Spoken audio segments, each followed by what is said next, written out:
Hello everyone, কেমন আছো সবাই? আজ আমি আমার রান্নাগুলি তোমাদের সাথে শেয়ার করছি। আজ আমি কি বানিয়েছি? আমি বানিয়েছি পটল ভাজি, তারপর ডালটা সেদ্ধ হয়ে গেছে, দেখতেই পাচ্ছ। আজকে বানিয়েছি ঘরে থাকা জমিয়ে রাখা বাটার দিয়ে ঘি, তারপর ডালটাকে সম্বার দিয়ে দিলাম।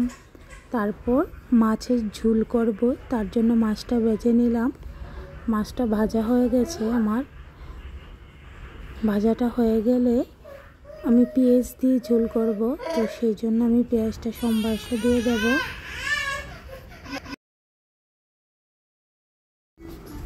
পেঁয়াজটা মশলার সাথে একটু কষিয়ে নিচ্ছি। কষানো হয়ে গেলে আমি ঝোল দিয়ে দেব। ঝোল দিয়ে মাছগুলি, ভেজে রাখা মাছগুলি ছেড়ে দিয়েছি।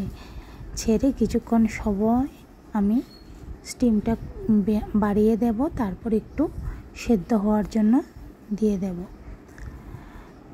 আমি এখানে হালকা ঝোল ঝোল রাখবো, যাতে এই গরমে একটু পাতলা ঝোল খেতে অবশ্যই ভালো লাগে আমাদের সকলেরই। আজকের জন্য এইটুকু মেনুই আমি রেডি করে নিয়েছি। এখন আমি নামিয়ে নেব মাছের ঝোলটা। এই তো হয়ে গেল কমপ্লিট।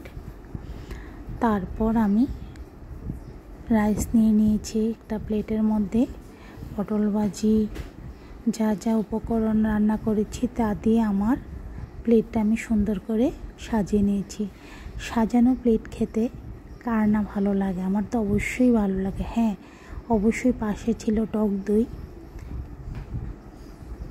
টক দই আমি বাড়িতেই বানিয়ে রাখি।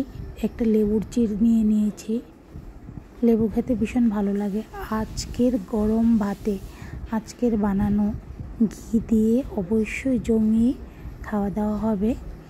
এ হলো আমার আজকের দিনের নিজের হাতে তৈরি রান্নাবান্না।